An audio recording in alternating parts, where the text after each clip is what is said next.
Hello, everyone. Secant lines, that's the topic of today. So, secant lines, you're going to be seeing that language a lot, and I want to make sure you know what that is. And in fact, you've already been doing it in a way. So, let's say we're looking at a distance graph. So, let's say, d of t equals x to the third below. So, we have a distance graph.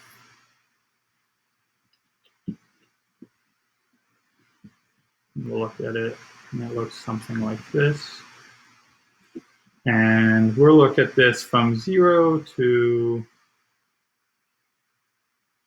6. That's how I made my graph. So 1, 2, 3, 4, 5, 6. Okay. And let's say I wanted to find the average velocity from 0 to 6, that entire interval, right? So remember, to find velocity on a distance graph, velocity is the slope of a distance graph. And average velocity is just your average displacement. So, the best way is average velocity is your change in displacement over the change in time. In this graph, change of displacement would be at 6, which at 6, if you plug in that, 6 to the third is 196, 296. Let me check really quick. 6 to the third is 216. That's way off. And at the sixth, say this is time in seconds, and this represents your distance away in meters. So at the 6th second, you're 216 meters away, and your displacement is, your position away from where you started, which here is 0, 0. So your displacement here, now remember, the trick here with average velocity, and I feel like I'm getting jumpy, is it's the slope between 2 points. That's kind of my trick. Slope between 2 points. So here, we're finding a slope between 6, comma d of 6, and 0, comma d of 0, which d of 6 is 216, so that's 216 minus 0 over 6 minus 0, which is 216 over 6, which is approximately 36 meters per second. So the average velocity from 0 to 6 was 36 meters a second.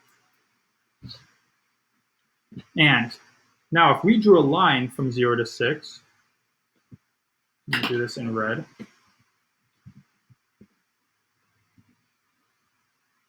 This line right here, what we actually drew, this is called a secant line.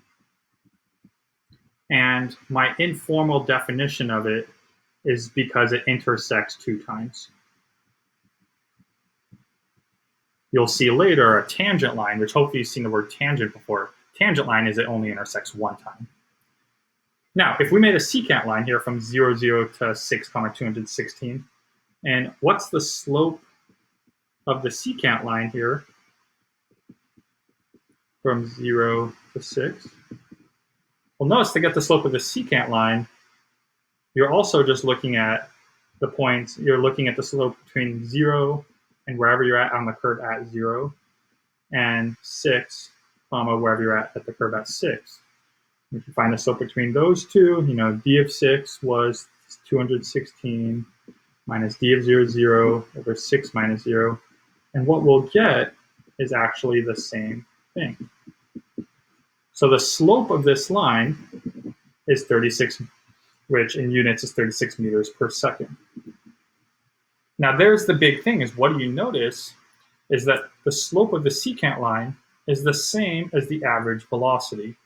So that's kind of a big deal, and something that they just, in my opinion, just magically wanted you to figure out, but I'm not sure if we all did, is that the slope of a secant line on A to B, on an interval A to B, is equal to, now I'm not going to use velocity, but it's just the average rate of change on A to B. and it's actually closed intervals, so A to B inclusive. And that's a big deal because and this is going to come in handy to when we start finding the velocity at a specific moment rather than the average velocity.